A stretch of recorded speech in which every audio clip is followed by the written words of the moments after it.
আউযু বিল্লাহি মিনাশ শাইতানির রাজিম। বিসমিল্লাহির রহমানির রহিম। সম্মানিত ভাই এবং বোনেরা, আসসালামু আলাইকুম ওয়া রাহমাতুল্লাহি ওয়া বারাকাতুহু। আমাদের নিয়মিত মাসিক কোরআন ও বিজ্ঞান বিষয়ক আলোচনা আজ পঞ্চম পর্বে আপনাদের সকলকে আমি স্বাগত জানাচ্ছি।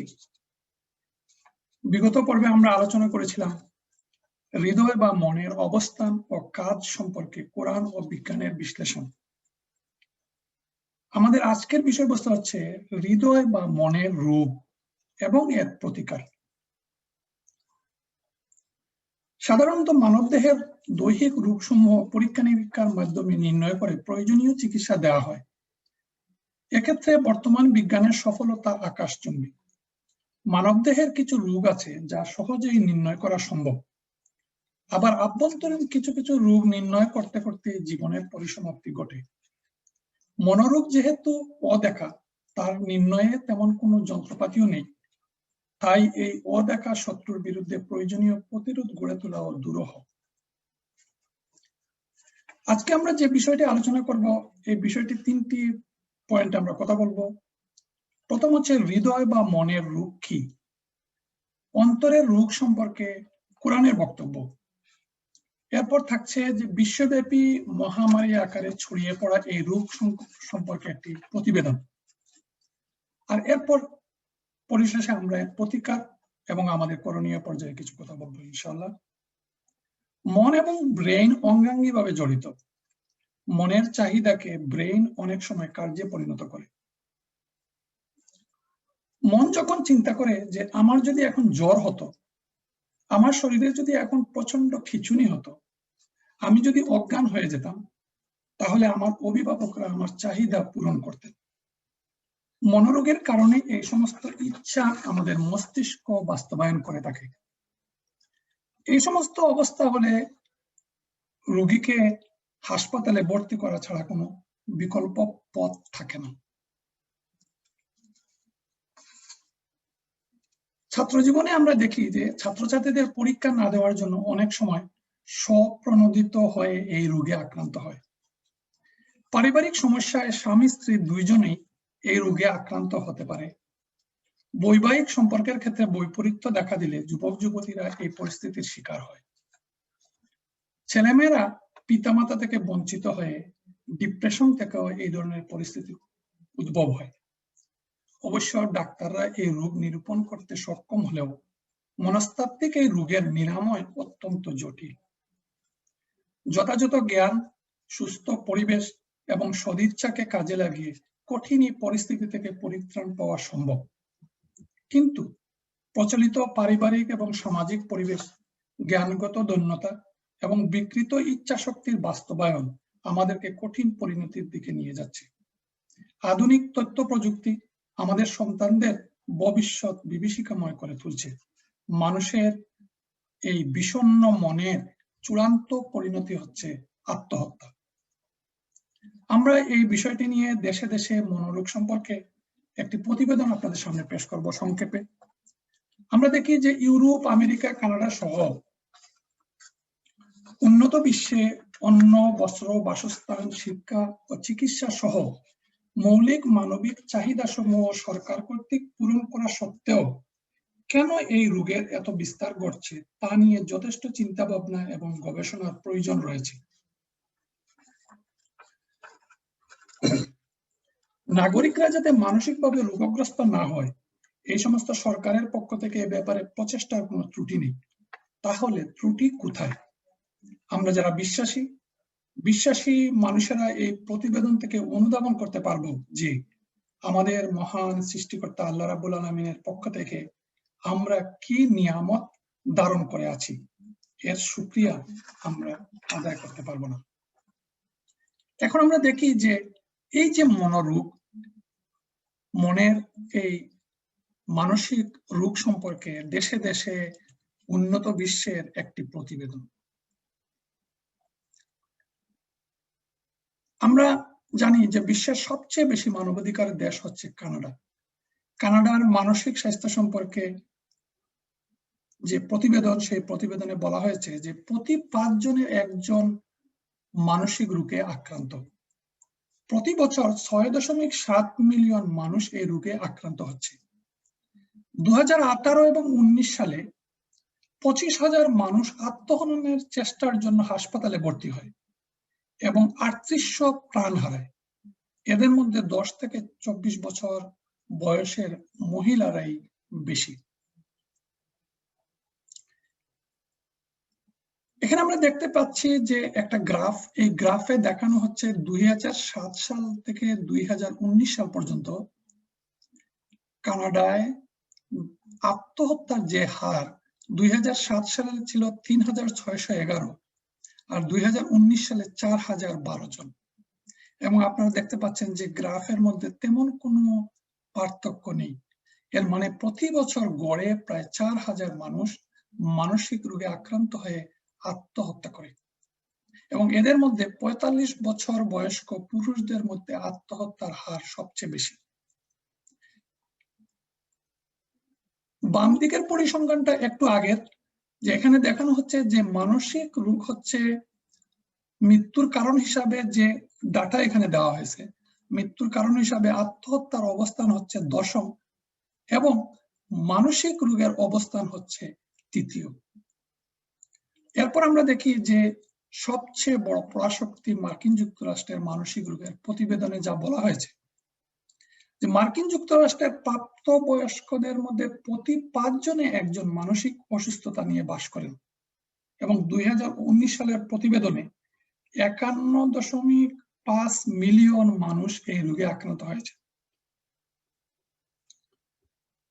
প্রাপ্তবয়স্কদের প্রায় অর্ধেক 46.4% তাদের জীবদ্দশায় মানসিক রোগের মধ্যে যে কোনো একটি অসুস্থতা অনুভব করেন।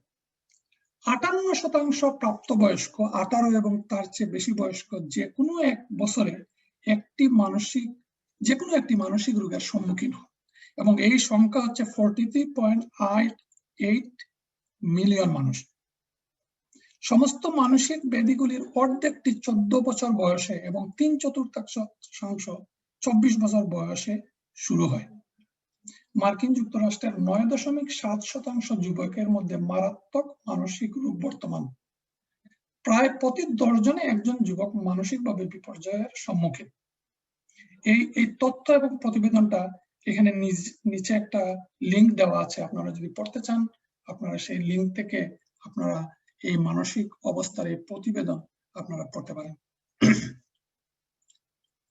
2018 সালে 1.4 মিলিয়ন মানুষ আত্মহত্যার প্রচেষ্টা চালায় আমেরিকাতে এবং 48,000-এরও বেশি মৃত্যু ঘটে। এখানে একটা গ্রাফ দেখানো হচ্ছে 1981 থেকে 2016 পর্যন্ত। এটা হচ্ছে ইউনাইটেড স্টেটের 2081 থেকে 2016 পর্যন্ত আত্মহত্যার পরিমাণের একটা গ্রাফ। এই অবস্থা থেকে আমরা কি বুঝতে পারছি? আরেকটা ইনফরমেশন হচ্ছে suicide was the second leading cause of death among individuals between the age of 10 and 34 and the fourth leading cause of death among individuals between age of 35 and 54. এখন আমরা দেখি বিশ্বের অন্যতম উন্নত রাষ্ট্র মার্কিন যুক্তরাজ্যের পাবলিক হেলথের দেয়া তথ্য। প্রতি 4 জনের একজন প্রতি বছর মানসিক স্বাস্থ্য সমস্যায় আক্রান্ত হন। প্রাপ্তবয়স্ক কর্মক্ষম মানুষের মধ্যে প্রতি 6 জনের একজন মানুষের মানসিক রোগের লক্ষণগুলো পরিলক্ষিত হয়। মানসিক রোগের কারণে প্রতি বছর 72 মিলিয়ন কার্য দিবস ক্ষতিগ্রস্ত হয় এবং প্রতি বছর 34.9 বিলিয়ন পাউন্ড খরচ হয়। 2019 সালে ইংল্যান্ড এবং ওয়েলসে 5,691 আত্মহত্যা হয়েছিল, যা আগের বছরের তুলনায় 321 জন বেশি। আমাদের প্রাণপ্রিয় জন্মভূমি বাংলাদেশ, যদিও সেখানে স্ট্যাটিস্টিক্স এতটুকু জোরালো নয়, তারপরেও সর্বশেষ যে তথ্য, সেই তথ্যে বাংলাদেশের 17% মানুষ মানসিক রোগে আক্রান্ত। কিন্তু স্বাস্থ্য ব্যবস্থার অপ্রতুলতার কারণে 92.3% মানুষ স্বাস্থ্য সেবার জন্য কোনো প্রাতিষ্ঠানিক সহযোগিতা নেন না। বাংলাদেশে আত্মহত্যার গড় পরিমাণ হচ্ছে বছরে 11,000।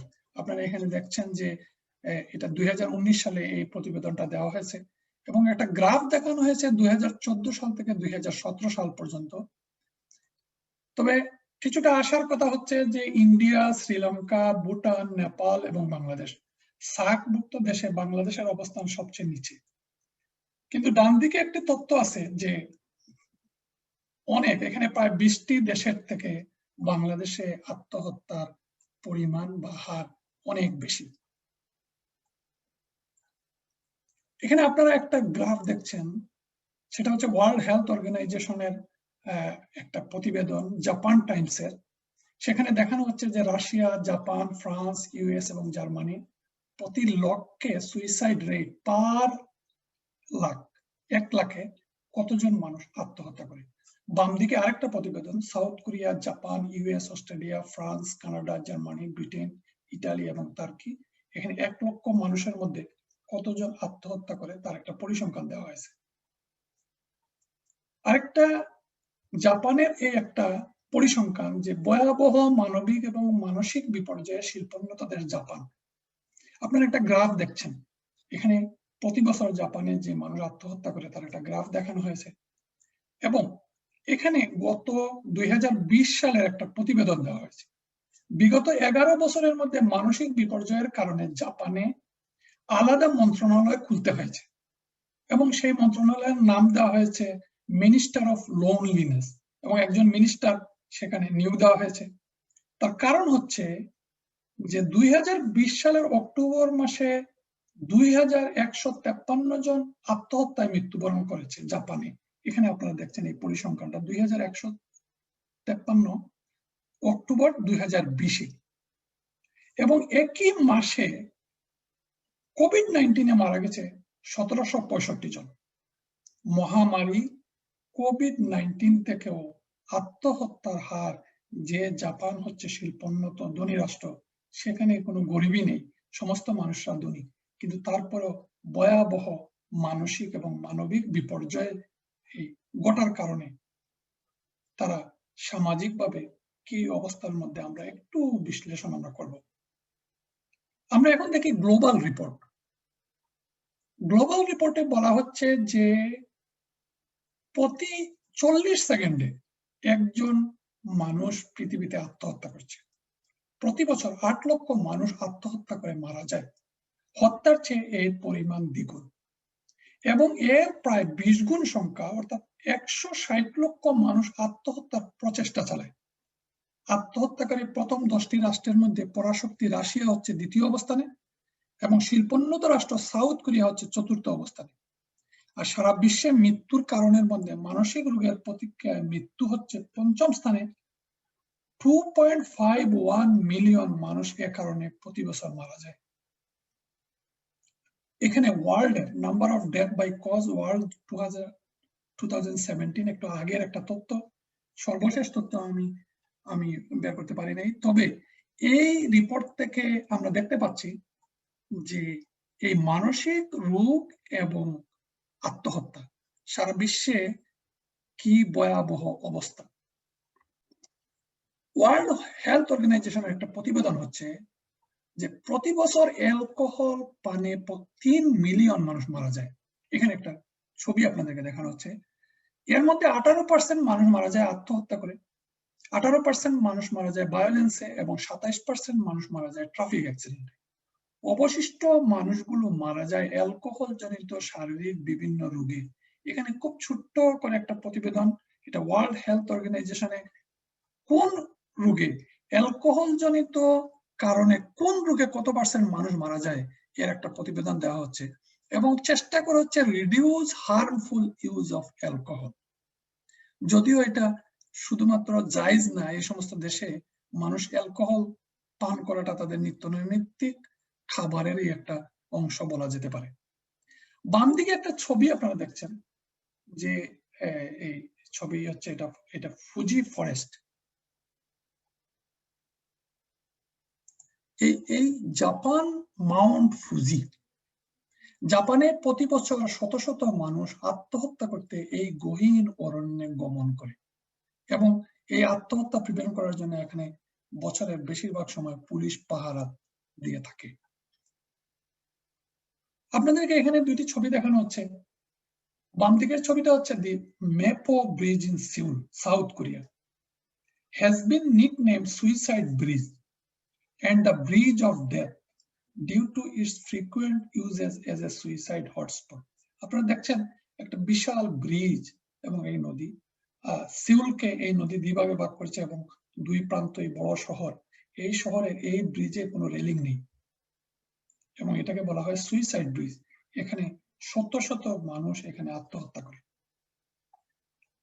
ডান দিকের ছবিটা হচ্ছে কানাডার টরন্টো শহরে। আমি যখন টরন্টোতে প্রথম আসলাম তখন এই ওভারব্রিজ গুলো দেখে আমার কাছে প্রশ্ন জাগলো, নেট দিয়ে কেন এই ওভারব্রিজ গুলো এইভাবে জালি দিয়ে বেড় দেওয়া হয়েছে? তখন আমাকে একজন ভাই বললেন মানুষ আত্মহত্যা করে এই জন্য নেট দেওয়া হয়েছে। আমার কাছে বিশ্বাস করতে খুব কষ্ট হলো, অনেকদিন সময় লেগেছে। পরে শুনলাম যেটা সঠিক, যে এইভাবে লাফ দিয়ে মানুষ যখন নিচে একটা হাইওয়ে আছে, অনেকগুলো হাইওয়েতে এইভাবে ব্রিজের উপরে নেট দেওয়া আছে, যে একজন আত্মহত্যা করে কিন্তু পরে গাড়ি অ্যাক্সিডেন্ট হয়ে আরো অনেক লোক মারা যায়। কিন্তু ইন্টারেস্টিং ঘটনা হচ্ছে এই সমস্ত নেট দিয়েও আত্মহত্যা কমানো যায় নাই। ওভারব্রিজ থেকে লাফিয়ে পড়া যতই বাধাগ্রস্ত করা হোক না কেন, আত্মহত্যার হার কমানো সম্ভব হয়নি। আমরা আগের গ্রাফ থেকে আমরা দেখতে পেলাম। তাহলে কি আমাদেরকে এই প্রতিবেদন কি মেসেজ দিচ্ছে? এখানে একটা গ্রাফ দেখানো হয়েছে, খুব ছোট করে লেখা, এই জন্য আপনাদের বুঝতে কষ্ট হবে। আমি এই জন্য একটু ডান দিকে একটু বড় করে ম্যাগনিফাই করে আপনাদের এই তথ্যটা সংক্ষেপে দিতে চাই, যে মুসলিম প্রধান দেশে আত্মহত্যার হার তুলনামূলকভাবে কম। এখানে বাম দিকে যে ডান দিকের যে লিস্ট গুলো, Morocco, Pakistan, Iraq, Saudi Arabia, Algeria, Kenya, Philippines, Indonesia, Egypt, Iran, এই সমস্ত দেশে আত্মহত্যার হার কম। আর যেখান থেকে বেশি শুরু হয়েছে সেই দেশগুলো হচ্ছে Russia, south Korea, Ukraine, Japan, France, India, Poland, United state, Thailand, Germany, Canada, south Africa. এই তালিকাটা আমি যখন এই গ্রাফটা খুঁজতেছিলাম তখন আমার কাছে একটা কিউরিওসিটি ছিল যে সম্ভবত মুসলিম প্রধান দেশগুলোতে আসলে মুসলমানরা তো মনে করে আত্মহত্যা পাপ, এই পাপের কারণে মানুষ এই পথে পা বাড়াতে অনেকটা দ্বিধান্বিত হয়। এখানে একটা ইনফরমেশন হচ্ছে যে কোভিড-19 এর কারণে মানসিকভাবে বিপর্যস্ত হচ্ছে এই সমস্ত উন্নত দেশে, Canada, US, Mexico, Brazil, Netherland, UK, Italy, Singapore, Australia. 25 থেকে 33% মানুষ কোভিড-19 আসার পরে তারা মানসিকভাবে রোগগ্রস্ত হয়ে পড়েছে। এবং এই সমস্ত দেশের মানুষগুলো মানসিক বিপর্যয় থেকে বাঁচতে মাদকের ব্যবহার বহু গুণ বৃদ্ধি হয়েছে বলে পরিসংখ্যানে উল্লেখ করা হয়েছে। মানুষ একা করে বসে থাকবে, কি করবে? মানুষের করার কোনো, সরকার টাকা দিচ্ছে, খাওয়া দাওয়ার কোনো অসুবিধা নেই, এই জন্য মাদকের ব্যবহার বহু গুণ বেড়ে যাচ্ছে। পাশাপাশি যারা বিশ্বাসী, আল্লাহর প্রতি যাদের বিশ্বাস, কোরআন সুন্নাহর প্রতি যাদের বিশ্বাস, যারা 5 ওয়াক্ত নামাজ পড়েন, যারা আল্লাহকে স্মরণ করেন, পারিবারিক বহুবিধ কাজ সম্পাদন করেন, সন্তানদের দায়িত্ব পালন করেন, প্রতিদিনের সময় আল্লাহর পথে ব্যয় করেন, তাদের এই বিকারগ্রস্ত হওয়ার সুযোগ আসলেই খুবই কম। এটা আমাদের জন্য আল্লাহ। এখন আমি আপনাদেরকে খুব সংক্ষেপে এই মানসিক যে অসুস্থতা এর কয়েকটি উদাহরণ, আমি কোনো ব্যাখ্যা দিব না, যারা ব্যাখ্যা পড়তে চান তারা পরবর্তীতে আমি স্লাইড পৌঁছে দিব, আপনারা ইনশাআল্লাহ ব্যক্তিগতভাবে পড়ে জেনে নিতে পারবেন। প্রথম ফার্স্ট হচ্ছে list of common mental illness. কি কি? 5টা রোগের নাম আমি বলবো। একটা হচ্ছে depression. Globally an estimated 264 million people are affected by depression. এই ডিপ্রেশনের কারণে মানসিক রোগের একটা প্রধান কারণ হচ্ছে ডিপ্রেশন, এবং এই ডিপ্রেশন থেকে মানুষ আস্তে আস্তে এটা কমপ্লিকেশন হয়ে মানুষ আত্মহত্যার দিকে চলে যায়। 2 নম্বর হচ্ছে বাইপোলার ডিসঅর্ডার। এগুলো একটা মেডিকেল টার্ম, বোঝারও দরকার নেই, আমি শুধু আপনাদেরকে এই একটা বিষয় বোঝানোর চেষ্টা করছি। This disorder affects about 45 million people worldwide. এটার নাম হচ্ছে বাইপোলার ডিসঅর্ডার। একটা ছবি দেখছেন যে পেশেন্ট যারা এতে আক্রান্ত হয়, এক সময় পেশেন্ট গুলো একেবারে ডিপ্রেশনে একেবারে ঘুমিয়ে পড়ে, দীর্ঘ সময় 24-48 ঘন্টা ঘুমায়, আবার ঘুম থেকে উঠে আবার তার একটা সময় যায় উত্তেজনা, সেই উত্তেজনাকর অবস্থাকে বলে মেনিয়া, আর ডিপ্রেশনের অবস্থাকে বলে ডিপ্রেশন। 3 নম্বর হচ্ছে আমরা রোগের সাথে অনেকেই পরিচিত, সিজোফ্রেনিয়া বলা হয়, ডাক্তাররা বলে সিজোফ্রেনিয়া এন্ড আদার সাইকোসিস। এখানে ছবিতে দেখছেন যে সিজোফ্রেনিয়া সাধারণত মানুষ যখন মানসিকভাবে রোগগ্রস্ত হয়ে যায় তখন তার হ্যালুসিনেশন এবং ডিলিউশন হয়, অবাস্তব এবং অনুপস্থিত বিষয় তা সে শুনে, দেখে এবং অনুভব করে, এবং তার বিশ্বাস এবং সব কিছুতে সে সন্দেহ প্রবণ হয়। মানুষের স্বাভাবিক জীবনযাত্রা এতে করে সম্ভব হয় না, এবং এই সবগুলোই হচ্ছে মনের, হৃদয়ের, কলবের রোগ।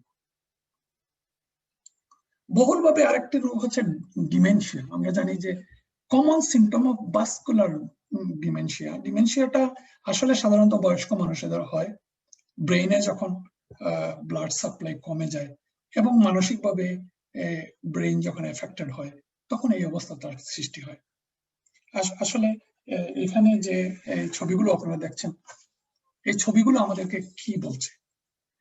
আসলে বার্ধক্য বয়সে শারীরিক এবং মানসিক চাহিদা হচ্ছে সন্তানাদি পাশে থাকবে, একটুখানি সেবা যত্ন করবে, একাকিত্বের গ্লানি থেকে কিছুটা স্বস্তি দেবে। কিন্তু সামাজিক এবং পারিবারিক রীতিরেওয়াজ আজ এক চরম অমানবিকতার দিকে ধাবিত হচ্ছে, যাহা এই বয়সে কোন জাতি ধর্মের মানুষের কাছে কাম্য নয়। কিন্তু পরিবেশ ইতিমধ্যে হাতছাড়া হয়ে গেছে, সভ্যতার মরঞ্চ বলে মানবিকতা পাশবিকতায় পরিণত হয়েছে। এ অবস্থান মেনে নেওয়া ছাড়াও আর যেন কোনো গত্যন্তর নেই। দায়িত্বের তাগিদেই বিষয়টা নিয়ে ভাবতে হবে।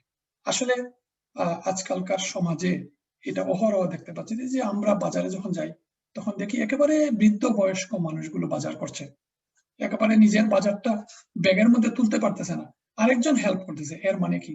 এই উন্নত বিশ্বে পরিবার ব্যবস্থা ভেঙে যাওয়ার কারণে ছেলেমেয়েরা দূরে চলে যায়, অনেক সময় ডাইভোর্স হয়ে যায়, এবং বয়স্ক মানুষের এই যে করুণ অবস্থা, এই অবস্থা দেখে আসলে মাঝে মাঝে শরীরটা তো শিহরে ওঠে। এমত অবস্থায় যদি স্ত্রী সন্তানাদি ফেলে এদেরকে রেখে চলে যায় তাহলে তাদের ওল্ড হোম ছাড়া তাদের আর কোনো গত্যন্তর থাকে না। সারা জীবনের কষ্টার্জিত সম্পদ কোনো কাজেই তাদের আসে না। উন্নত সভ্য সমাজে আজকাল এমন অবস্থা আমরা অহরহ দেখতে পাই। এখানে একটি কথা বলতে হয় যে আমরা যারা মুসলিম পরিবার লালন করি, আজকাল আমাদের সমাজেও এরকম অনেক উদাহরণ দেখা যাচ্ছে যে পাশ্চাত্যের ছোঁয়া আমাদের সমাজে লাগার কারণে, পরিবারে আসার কারণে ছেলেমেয়েরা মাতা পিতাকে ছেড়ে চলে যাচ্ছে, অনেক সময় ডাইভোর্স হওয়ার কারণে স্ত্রীরা চলে যাচ্ছেন, এবং পরিবার ব্যবস্থা ভেঙে যাওয়ার কারণে এক কঠিন দুর্বিষহ জীবনে পড়তে হচ্ছে এই বয়স্ক মানুষদের। সরকারের পক্ষ থেকে সহযোগিতার কোনো শেষ নেই, টাকা পয়সার, মানুষ, সবকিছুই আছে। আপনাদেরকে ছোট্ট একটা উদাহরণ 1 মিনিট আমি বলে ফেলি। আমার ঠিক পাশের প্রতিবেশী, প্রায় 4 বছর প্রতিবেশী ছিলাম, অত্যন্ত ভালো মানুষ ছিলেন, সবসময় আমার খোঁজখবর নিতেন, আমিও ওনাকে খোঁজখবর নিতাম। কিন্তু বিশাল বাড়িতে একা থাকতেন, তার কোনো বাচ্চা কাচ্চা হয়তো বা নাই, কোনোদিন জিজ্ঞাসা করতে পারিনি। হঠাৎ করে একদিন দেখলাম আমি বাইরে, এবং তিনি সিঁড়ির মধ্যে পড়ে আছেন, সারা শরীর রক্তাক্ত। আমি দৌড়ে গেলাম, দৌড়ে গিয়ে তাকে আমি কোনো মতে তুললাম। বাজার করতে গিয়েছিলেন, বাজারটা চতুর্দিকে ছড়িয়ে আছে, তখন তাকে আমি নিয়ে তার ঘরে তুললাম। এর কিছুদিন পরেই হঠাৎ করে দেখলাম যে পুলিশের গাড়ি এবং অ্যাম্বুলেন্স পাশেই, তিনি মারা গেছেন।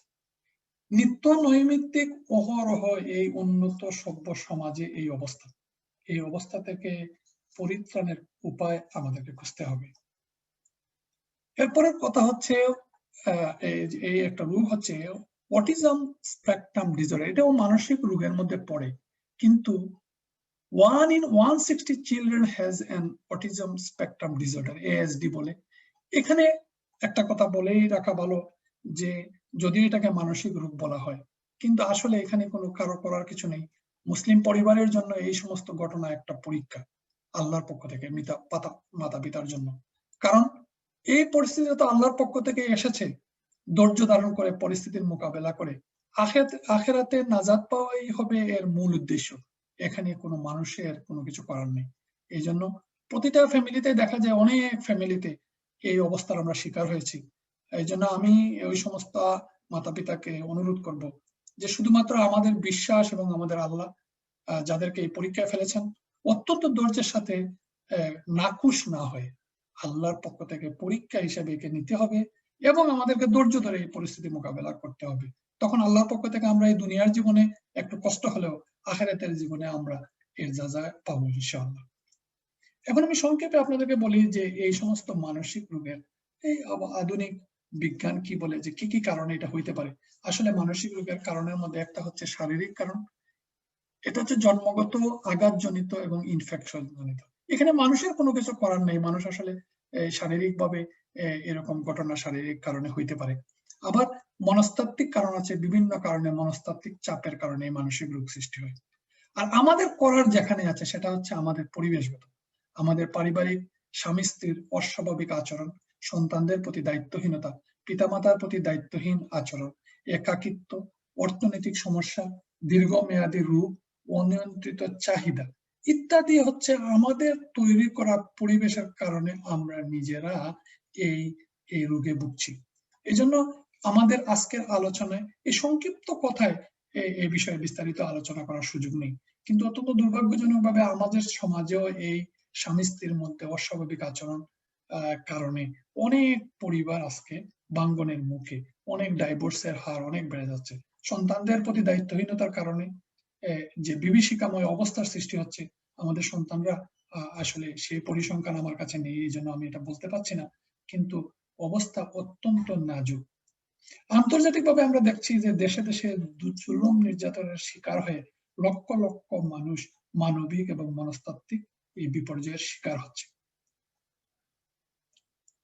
মানসিক রোগের কারণসমূহের মধ্যে বিশাল অংশ জড়িয়ে আছে পারিবারিক এবং সামাজিক আচার আচরণ, মন মানসিকতা, ধর্মীয় মূল্যবোধের অনুশীলন, স্বামী স্ত্রীর সম্পর্ক, সন্তানদের প্রতি দায়িত্ববোধ, বৃদ্ধ বয়সে মাতা পিতার প্রতি সন্তানের কর্তব্যবোধ।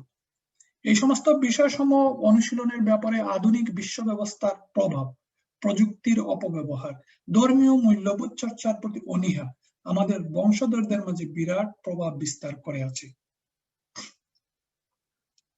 আমাদের আজকের এই প্রতিবেদনের যে উদ্দেশ্য, আধুনিক বিশ্ব ব্যবস্থার এই সামাজিক এবং পারিবারিক মূল্যায়ন করে আমরা আমাদের কর্মনীতি আমরা তৈরি করতে চাই। বিজ্ঞানের এই চরম উৎকর্ষতা মানুষের মনোজগতের প্রশান্তি দিতে ব্যর্থ হয়েছে। আধুনিক বিশ্বে মানবতার জন্য একটি বিরাট চ্যালেঞ্জ। আসলে মূল্যবোধ যখন ভেঙে পড়ে তখন এই অবস্থার সৃষ্টি হয়।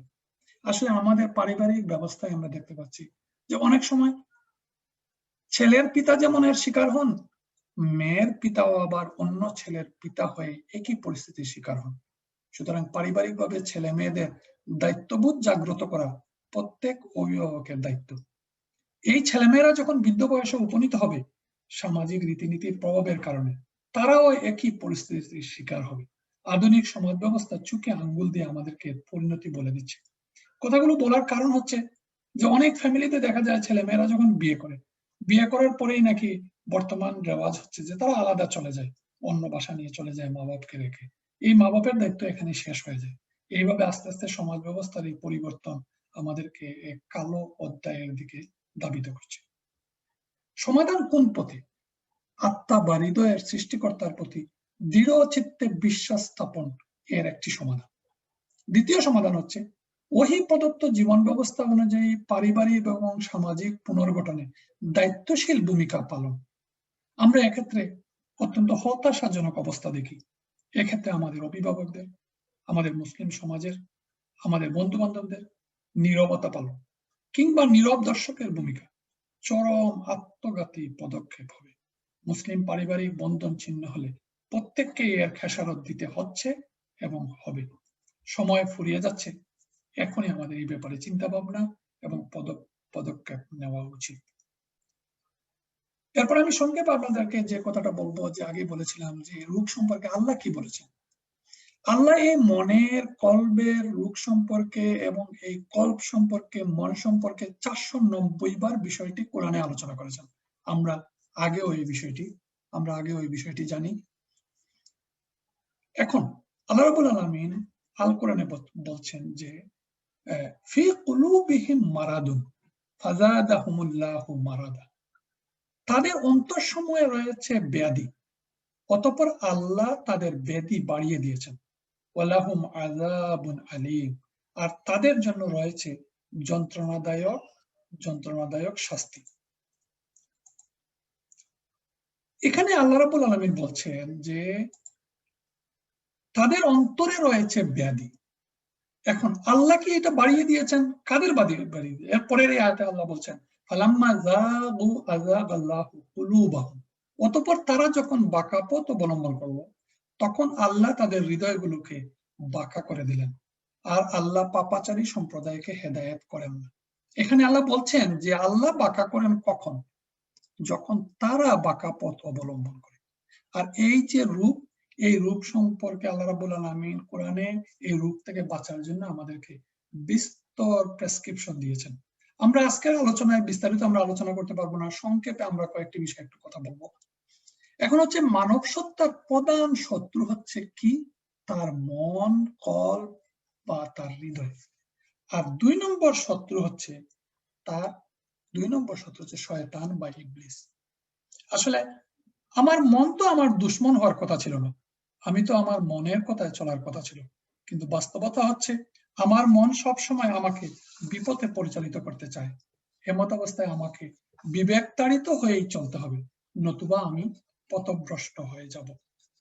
আল্লাহ রাব্বুল আলামিন বলছেন আরাইতা মানিত্তাখাযা ইলাহাহু হাওয়া, তুমি কি তাকে দেখোনি যে তার প্রবৃত্তিকে নিজের ইলাহ রূপে গ্রহণ করেছে? নিশ্চয় নফস মন্দের দিকেই প্ররোচনা দেয়। অন্য জায়গায় আল্লাহ বলছেন যে ফালা তাত্তাবিউল হাওয়া আন তা'দিলু, সুতরাং ন্যায় প্রতিষ্ঠা করতে তোমরা প্রবৃত্তির অনুসরণ করো না। এখানে অত্যন্ত গুরুত্বপূর্ণ কথা। যারা ন্যায় প্রতিষ্ঠা করতে চান তারা অনেকেই হয়তো মনে করতে পারেন যে আমরা তো ন্যায়ের প্রতিষ্ঠার সংগ্রামে আন্দোলনে আছি, সুতরাং প্রবৃত্তির অনুসরণ আমাদেরকে বিপদে নিবে না। কিন্তু আল্লাহ বলছেন যে সেক্ষেত্রে তোমরা তোমাদের মনের অনুসরণ করো না, প্রবৃত্তির অনুসরণ করো। আমরা জানি যে আমাদের চিরশত্রু হচ্ছে শয়তান। শয়তানের একটা সবচেয়ে প্রথম এবং প্রধান তার যে উদ্দেশ্য ছিল, সে মানুষকে বিপথে পরিচালিত করবে। এবং সে কিভাবে বিপথে পরিচালিত করবে? এই মনকে, কল্পকে, হৃদয়কে সে ওয়াসওয়াসা দিয়ে সে চলে যাবে। এই জন্য আল্লাহ বলছেন নিশ্চয়ই শয়তান তোমাদের শত্রু, অতএব তোমরা শত্রু হিসাবেই তাকে গণ্য করো। আল্লাহ অন্য জায়গায় বলছেন যে নিশ্চয় যারা তাকওয়া অবলম্বন করেছে, যখন তাদেরকে শয়তানের পক্ষ থেকে কোনো কুমন্ত্রণা স্পর্শ করে তখন তারা আল্লাহকে স্মরণ করে, তখনই তাদের দৃষ্টি খুলে যায়। এর মানে হচ্ছে যারা তাকওয়াবান তাদেরও শয়তান তাদেরকে ওয়াসওয়াসা দেয়, তাদেরকেও কুমন্ত্রণা দেয়, তাদেরকেও বিপথে পরিচালনা করার জন্য চেষ্টা করে। এখন কথা হচ্ছে শয়তানের এই সকল যে প্ররোচনা, সকল মানুষের অন্তরে যে প্ররোচনা দিয়ে বিভ্রান্ত করার চেষ্টা করে, কেউ তার কাছে আত্মসমর্পণ করে, আবার কেউ বা তাকে পরাজিত করে। যে পরাজিত করলো শয়তানকে, সেই সফলতা লাভ করলো। এখন হচ্ছে এর প্রেসক্রিপশন হচ্ছে আমাদের আত্মা বা মনকে পরিশুদ্ধ করা। আল্লাহ রাব্বুল আলামিন সূরা আশ-শামসে 11 বার কসম করে এই পরিশুদ্ধির কথাটা বলছেন। আমরা গত প্রোগ্রামে এটা আলোচনা করেছি যে কাদ আফলাহা মান যাক্কাহা ওয়া কাদ খাবা মান দাসসাহা, যে আল্লাহ রাব্বুল আলামিন 11টা শপথ করে বলছেন যে তোমরা তোমাদের এই হৃদয়টাকে, কল্পটাকে তোমরা শুদ্ধ করো।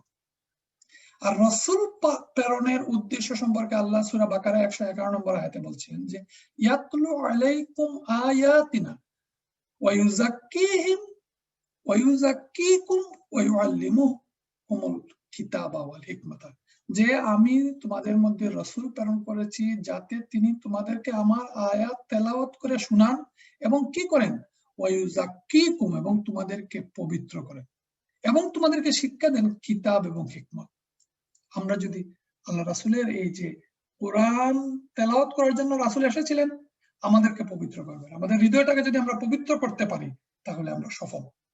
ফেরাউনের কাছে যখন মুসা আলাইহিস সালামকে পাঠালেন আল্লাহ বললেন ইযহাব ইলা ফিরআউনা ইন্নাহু তাগা ফাকুল হাল লাকা ইলা আন তাযাক্কা, তাকে বলো তোমার কি পবিত্রতা অবলম্বন করার আগ্রহ আছে।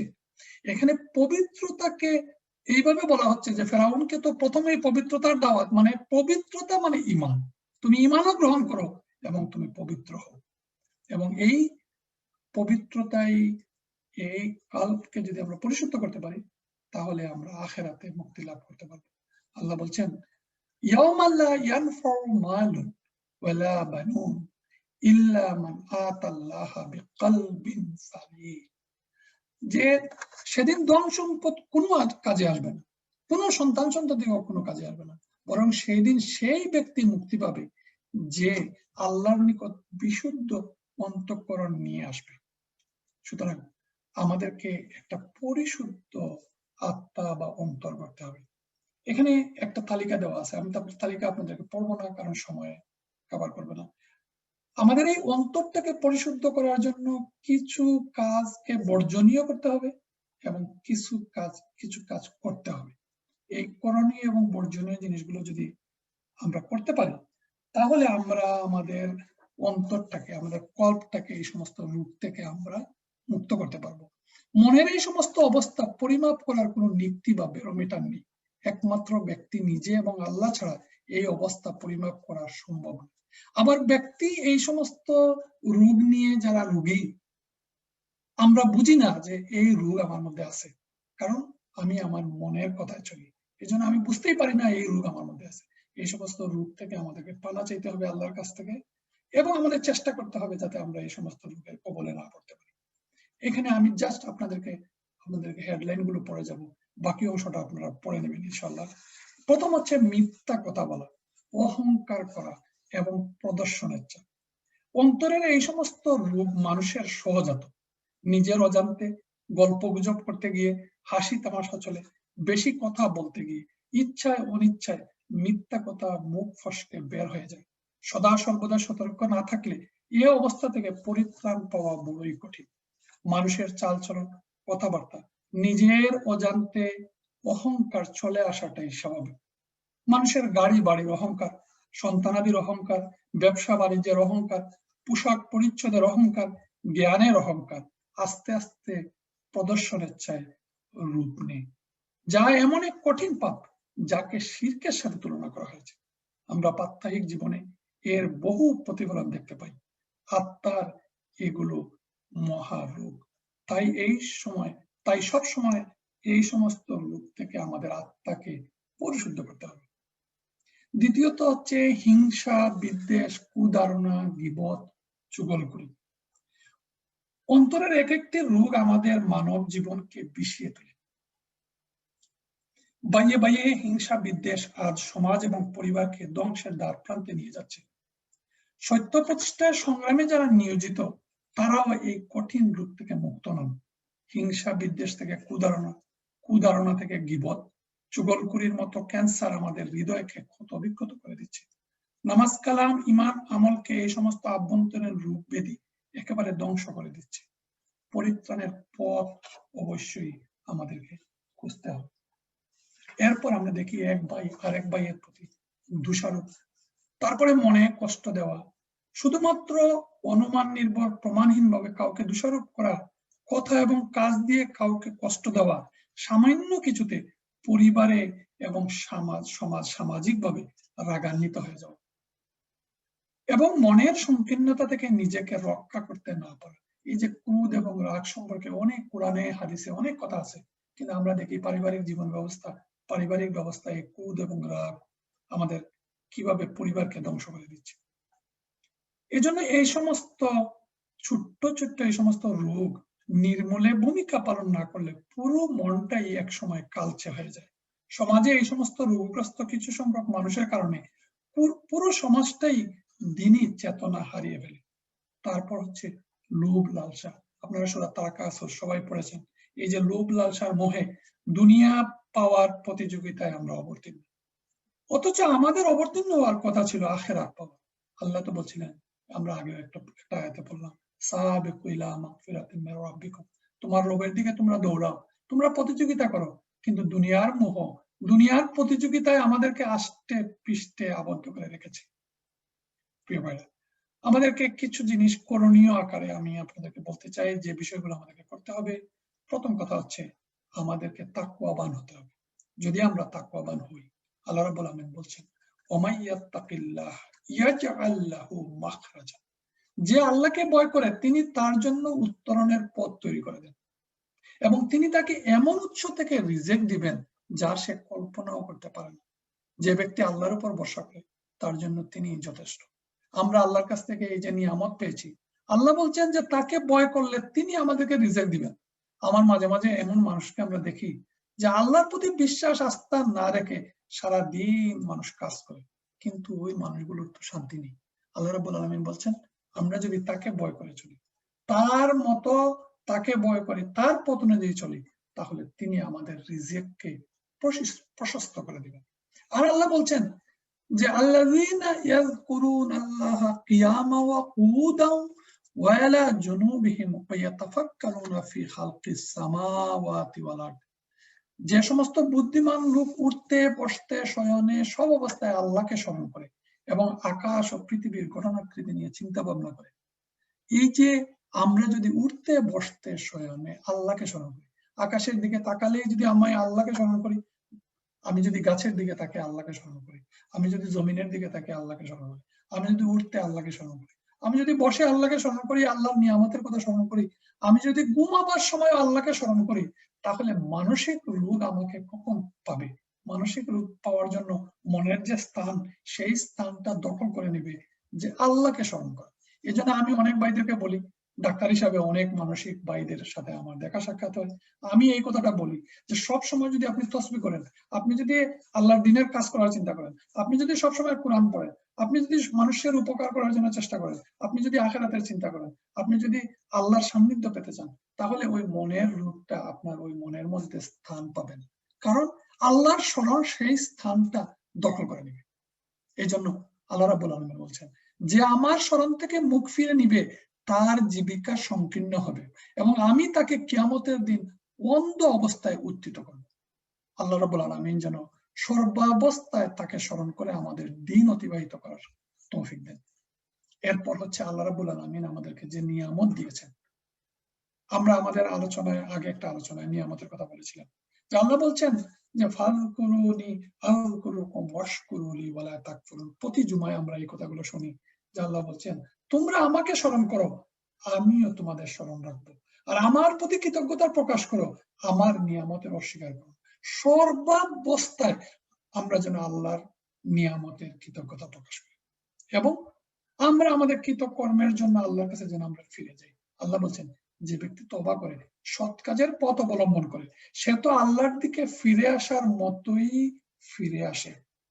ওয়ামান তাবা ওয়া আমিলা সালিহান ফাইন্নাহু ইয়াতুবু ইলাল্লাহি মাতাবা। তাহলে আমাদেরকে আল্লাহর কাছে ফিরে যেতে হবে এবং আমাদের এই সমস্ত কথাবার্তাগুলো হচ্ছে আমাদের মন কেন্দ্রিক, আমাদের হৃদয় কেন্দ্রিক। এই কাজগুলো আমাদের মন থেকেই করতে হয়। এই যে বিনয়ী এবং নম্রতার কথা আল্লাহ বলছেন, ওয়াহফিফ জানাহাকা লিমানিত্তাবাআকা মিনাল মুমিনিন, আর যারা তোমার অনুসরণ করে সেই সব মুমিনের প্রতি বিনয়ী ও। আল্লাহ রাসূলকে আল্লাহ রাব্বুল আলামিন বলছেন যে মনটাকে বিনয়ী করা, নম্র করা। ফাবিমা রাহমাতিন মিনাল্লাহি লিনতা লাহুম, অতঃপর আল্লাহর পক্ষ থেকে রহমতের কারণে তুমি তাদের জন্য নম্র হয়েছিলে। আল্লাহ রাসূল সাল্লাল্লাহু আলাইহি ওয়াসাল্লাম বলছেন যে একমাত্র আল্লাহরই সন্তুষ্টির উদ্দেশ্যে বিনয় এবং নম্রতার নীতি অবলম্বন করলো, আল্লাহ তার মর্যাদা বাড়িয়ে দেয়। এই বিনয় নম্রতাওয়ালা হার্ট, হৃদয়ের কথা আমরা গত সায়েন্টিফিক আলোচনায় করেছিলাম যে যাদের হৃদয়ে এমপ্যাথি আছে, তাদের হৃদয়টা প্রশস্ত, সংকীর্ণতা থেকে তারা মুক্ত। সুতরাং সেই বিনয়ী মন, নিজে থেকে নিজের বিনয়ী মন তৈরি করতে হবে। পরস্পরের প্রতি ক্ষমা করা, এক ভাই আরেক ভাইকে ক্ষমা করে দেওয়ার মতো মানসিকতা সৃষ্টি করতে হবে। এরপর হচ্ছে একটা বড় গুণ হচ্ছে হক আদায় করা। হক আল্লাহর হক এবং বান্দার হক। আল্লাহর হক এবং বান্দার হক, কি কি আল্লাহর হক আছে, আল্লাহর আমাদের প্রতি হক আছে। এই হকগুলো পালন করতে হবে। দ্বীনের প্রতি, ইসলামের প্রতি আমাদের যে দায়িত্ববোধ, এই দায়িত্ববোধটুকু আমাদেরকে পালন করতে হবে। আর আমাদের বান্দার হক হচ্ছে আমাদের আত্মীয় স্বজন, আমাদের মিসকিন, মুসাফির, এই ব্যাপারে অনেকগুলো এখানে আপনাদেরকে একটু সূরার নাম দিয়েছি। এগুলো নিয়ে এক একটা পয়েন্টে এক এক ঘন্টা আলোচনা করা যাবে। আমরা আমাদের যত হকদার আছে এই হকদারদের কাছে তার হক আমাদেরকে পৌঁছে দিতে হবে। তার হক যদি আমরা না দেই তাহলে দুনিয়া এবং আখিরাতে আমরা তার কাছে দায়ী হব।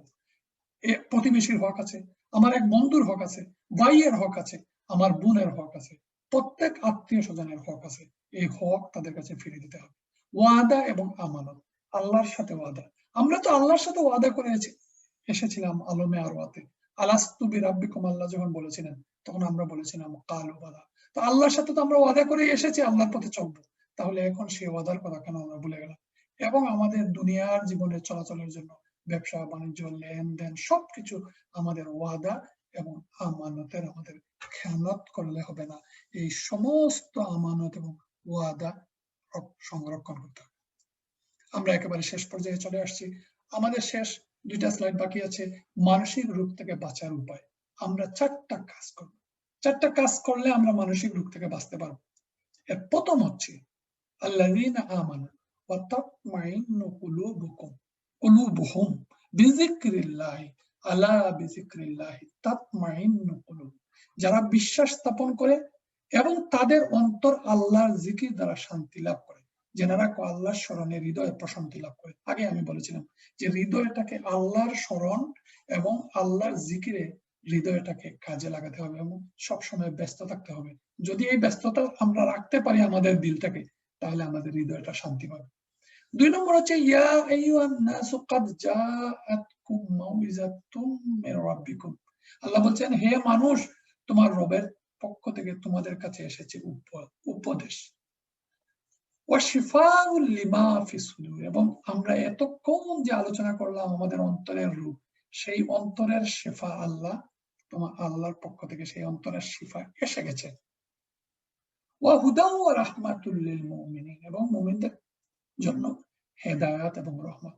তাহলে আমরা যদি আল্লাহর পক্ষ থেকে যে হেদায়েতটা এসেছে এবং আমাদের হৃদয়ের অন্তরের যে প্রেসক্রিপশন আল্লাহ দিয়েছেন, সেটা যদি আমরা পালন করি, তাহলে সেটা যদি আমাদের ব্যক্তি, পরিবার, সমাজ, আচার আচরণ সবকিছুকে যদি আমরা ফলো করি, তাহলে এই হৃদয়ের রোগ হওয়ার কথা নয়, এই রোগ থেকে আমরা বাঁচতে পারবো।